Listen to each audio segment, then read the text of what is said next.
Man of the match मेरे ख्याल से बाबर भाई है। मोहम्मद रिजवान 28 साल। फीलिंग ऐसी है कि क्या बोलूं यार, मैं तो बहुत एक्साइटेड हूँ। क्या उस दिन ड्रामा देखना बनता है किसी का। जहाँ पर हमारी कौम बिल्कुल अलग अलग हुई हुई है ना, तो ऐसे मैच की सिचुएशन में पूरी कौम एक हो जाती है और सब मिलके इंडिया के अगेंस्ट लड़ रहे होते हैं। पहले बॉलिंग लेनी चाहिए। बॉलिंग पहले बॉलिंग टारगेट हम लोग रोक सकते हैं, हमें ऐसा लगता है। नहीं, बिल्कुल गलत बोल रहा, मैं तो चाहता हूँ कि बैटिंग करें।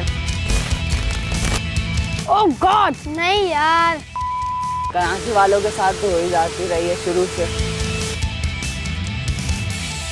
इफ्तिकार में ही समझ में नहीं आता उसको क्यों रखा है, उसकी जगह कैसे उनकी ओवर एज हो चुका है। यहाँ पे चचा इफ्तिकार ही मिले जा रहा है। ये वैसे है ज्यादती हसन अली के साथ, उसने बस कैच क्या छोड़ दिया था ना, वो उसकी गलती ना उसकी हाईलाइट हो गई। बहुत बड़ी टीम है, 2-2 3-3 साइड है उनकी है। पांड्या बहुत अच्छा बॉलर भी है, बैट्समैन भी है। अगर मैच फंसा हुआ है ना तो वो आगे निकाल देगा मैच। विराट कोहली को मैं कहूँगा जाके घर जाके गिल्ली डंडा खेले। आसिफ को जल्दी भेजना चाहिए। आसिफ अली के ऊपर ये वही जितवा सकता।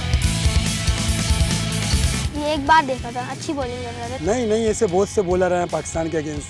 कोई अंदर कोई बात है उनमें कि वो लोग अभी शो नहीं कर रहे। ये जो अम्मा होती हैं, बहन होती हैं, इनको मैच में इंटरेस्ट नहीं होता। मैच में बहुत लड़ाई होती है लेकिन फिर भी मैच ही लगा रहता है। उनको पता नहीं होता कि ये LBW क्या है। पूछती ये कैसा आउट हुआ, ये आउट हुआ है कि नहीं हुआ, ये छक्का हुआ है कि नहीं हुआ। कम से कम 350 अबव 350। जो ऊपर वाले जान। हम हारे थे, हमने कुछ भी नहीं बोला था। हम जीत गए थे मैच, फिर हम सब लेनी शुरू हो गए उनके। ये नहीं होता अगर पाकिस्तान हार भी जाता है तो नेक्स्ट टाइम इंशाल्लाह जीतेगा। सब टीमें बराबर हैं। अभी तुम खुद बोल रहे हो कि इंडिया को सपोर्ट ना करो, अब तुम उसकी तारीफ करो। मेरी बात सुनो। मगर सारी टीमें एक जैसी हैं ना। इंशाल्लाह पाकिस्तान जीतेगा। फिर मारेंगे। फिर मारेंगे, फिर मारेंगे। फिर मारेंगे, फिर मारेंगे।